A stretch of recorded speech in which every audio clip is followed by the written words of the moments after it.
Nagsilbing isa sa mga highlight ng pagbisita ng tambalang VP Leni Robredo at Senator Kiko Pangilinan sa Pampanga ang pagtaas nila ng kamay kay City of San Fernando mayoral candidate na si Attorney Oscar Rodriguez. Simbolo umano ito ng kanilang suporta at pag-endorso sa kandidatura ng dating 3-term mayor ng Siyudad San Fernando at dating congressman sa ikatlong distrito ng Pampanga.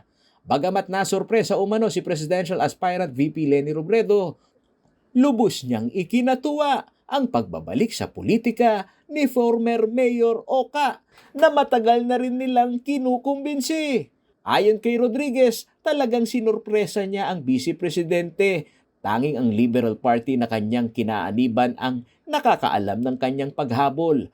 Maliban sa kanyang magagandang plano para sa syudad, gusto rin umano ng dating alkalde na maisulong ang kandidatura ng tambalang Leni at Kiko sa mga Fernandino kaya siya humabol.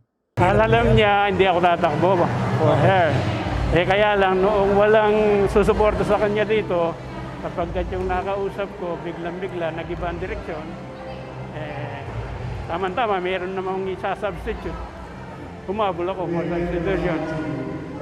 So, ibig mo sabihin, kanina lang talaga niya nalaman? Oo, hindi ko sinabi sa kanya. Hindi naman umano inasahan ni former Mayor Oka na agarang itataas ni VP Leni at Senator Kiko ang kanyang kamay. Malaking bagay yan, siyempre. At isang karangalan yun na itinaas ako ng kamay ahead of the others. And it was a surprise also to me because I did not expect that she would do that. And Kiko, I think one of those who urged her was Kiko. Ayon kay Rodriguez, sasabay ang mga Fernandinong kakamping sa opening salvo ng kampanya para sa mga national candidates sa darating na February 8. Cultural activities ang balak na tema sa San Fernando at titiyakin din umanong pasado ito sa panuntunan ng IATF guidelines na aprobado ng Regional COMELEC Campaign Committee. Naghahandaan namin ng February 8. Yung pwersa namin talagang ibubuhos sa February 8 in support of the national candidates of the party and of Vice President Leni.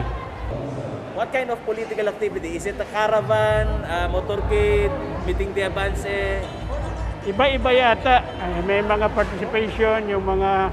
Kasi dito pinalakas namin ng preservation of culture, mga kalesa, mga grupo, but with the corresponding observation of the protocol, basta hindi binawal.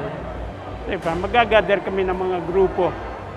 Samantala, sinabi naman ni Vice Presidential Candidate Senator Pangilinan na handa na ang kanilang mga supporters sa buong bansa para sa kampanya ng Team Robredo Pangilinan o Tropang Kakamping. Ang preparations natin ay ang launch natin ng Procral dun sa Naga at iikot na tayo sa buong Bicol Region. Feb 7 at Feb 8. Feb 8 ang unang araw ng kampanya. So, ayun, excited tayo at talagang napapansin natin hindi natitinag yung mga volunteer natin na gumagawa ng iba't ibang mga kilos. Paolo G. Santos, CLTV News.